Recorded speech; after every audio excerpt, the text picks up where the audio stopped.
Bonjour, Jacques Girard. Bonjour, Madame Julie. Merci de nous recevoir chez vous à Roberval. C'est magnifique. Santé d'abord. On est à quelques jours de la grande traversée. Quel est votre lien avec cet événement qui fête ses 60 ans? C'est un lien particulier. C'est le lien d'une mère, parce que c'est une mère qui a enfanté quelqu'un. Et c'est moi. J'avais vu arriver monsieur Amiotte le premier. J'étais tout petit, j'avais 8 ans, j'avais demandé une permission à ma mère. Et ça, c'était pas loin d'ici? Non, pas loin d'ici, juste derrière moi, là. Juste derrière moi, là. Hein. Je me vois encore la fameuse clôture, là. J'avais ce qu'on appelle une sorte de ciré, là. Je m'étais glissé, j'étais tout petit. Puis là, j'étais comme ça, puis j'avais vu un bouchon, comme un bouchon. C'était M. Amiotte qui s'en venait. Et je l'ai vu sortir de l'eau. Le monsieur là, qui a tendu la main le premier, je m'en souviens encore, c'est un monsieur Padoue-Tremblay. Alors, voyez-vous, c'est quand même des vieux souvenirs. Hein? Mais le petit garçon de 8 ans s'en souvient encore. S'en souvient encore.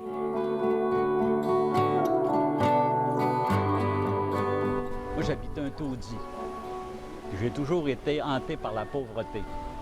Parce que nous étions pauvres, puis surtout la pauvreté des autres. Les autres nous regardaient, là, puis on lisait dans leurs yeux notre pauvreté. Moi, j'ai dit, je vais m'en sortir.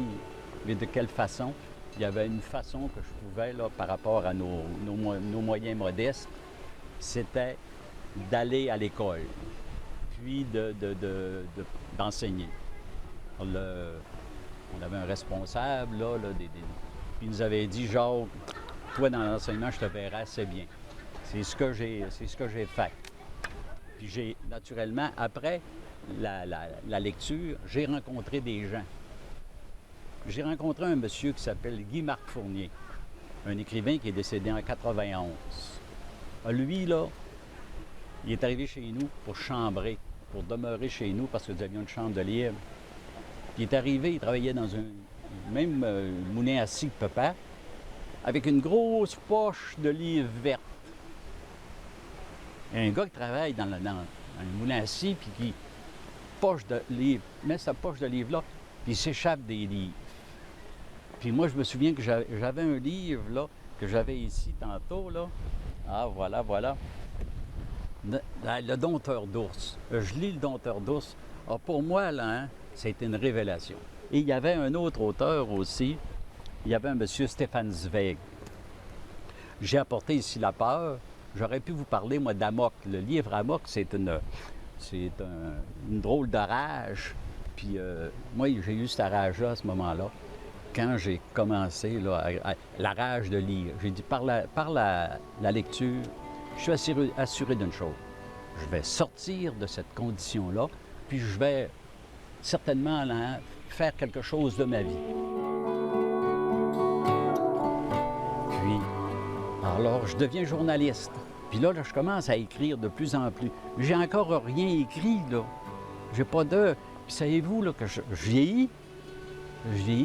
Puis tout à coup, en 90, il se produit un événement important. J'ai cessé de boire. J'ai arrêté de boire.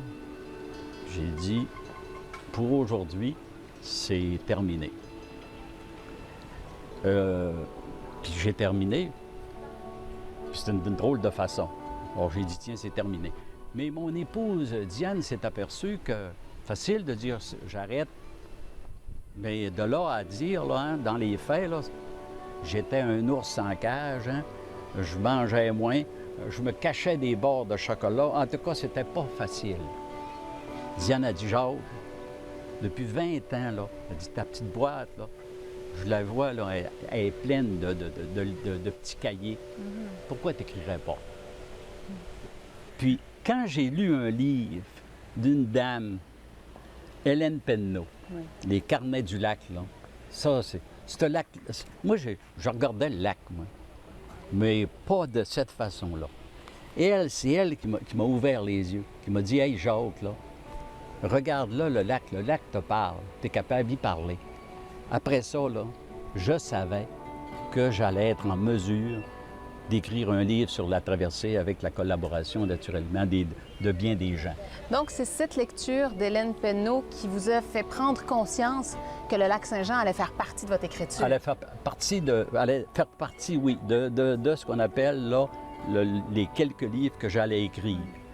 Puis dites-vous bien une chose, je suis un Robert Valois. Si le livre avait été, par exemple, un échec, cet échec-là, je l'assumerais encore. Mais le livre a été ce qu'on appelle un grand succès. Ouais. Il s'est très bien vendu parce qu'on voulait le confier à quelqu'un de l'étranger qui écrit le livre, qui a ses dédicaces, puis après ça, il s'en va chez lui. Hein? C'est ce qu'on fait habituellement. Parce que moi, c'est quand même une lourde responsabilité. Je n'avais pas le dit, je vais m'en aller après, je vais rester ici, puis je vais l'assumer. Et encore, ce sont les autres qui me disent, Jacques, là, franchement, là, hein, t'as su comment présenter la traversée, parce qu'à la traversée, là, c'est constamment de l'innovation. Hein. Puis moi, je n'ai pas écrit un livre d'histoire comme les autres.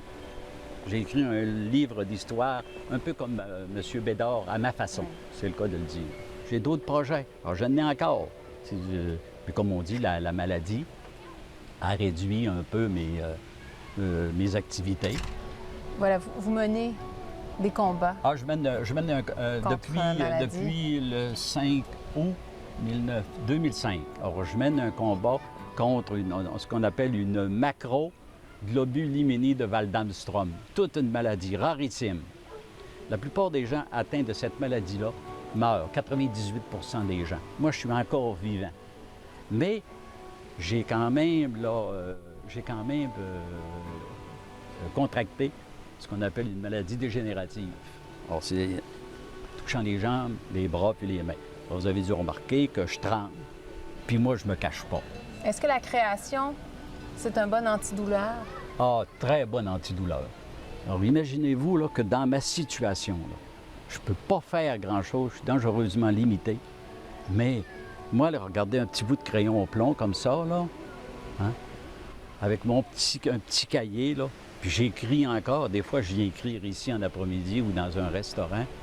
Pour moi, là, c'est ça la vraie vie. Moi, c'est le bonheur. Quelqu'un qui ne sait pas que je suis malade, là, il regarde puis il doit m'envier et dire, hein, hey, gars, ce monsieur-là, il a l'air heureux, hein. Il écrit dans un petit cahier, tranquillement, en souriant, en saluant un peu tout le monde. Moi, puis après ça, il faut considérer aussi qu'il faut avoir des gens autour de soi. Moi, je suis chanceux à Roberval. Je suis dans mon milieu, puis les gens l'apprécient, puis moi, je l'apprécie beaucoup. Puis il y a mon épouse aussi qui me soutient, ma famille. Ça, c'est bien important. Alors, moi, je vous le dis franchement. Alors, des gens me disent ça des fois. Hey, Jacques, ça doit pas être drôle dans ton cas. Surtout toi qui étais... Hein, moi, j'étais difficile à suivre, là. Là, maintenant, j'ai de la difficulté à suivre.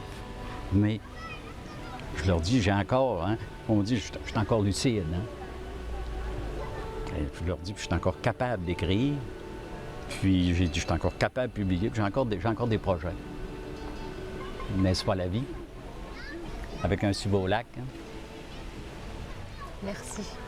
Plaisir. Et nous, on a changé le fameux vin par du mou de pomme. Alors, on s'est réservé une petite surprise. Hein? Alors, au plaisir et un plaisir sans alcool. Oui, un plaisir sans alcool, hein, c'est toujours très, très, très, très possible. C'est le même bonheur avec vous. Oui. Alors, mesdames, je vous remercie beaucoup. Merci.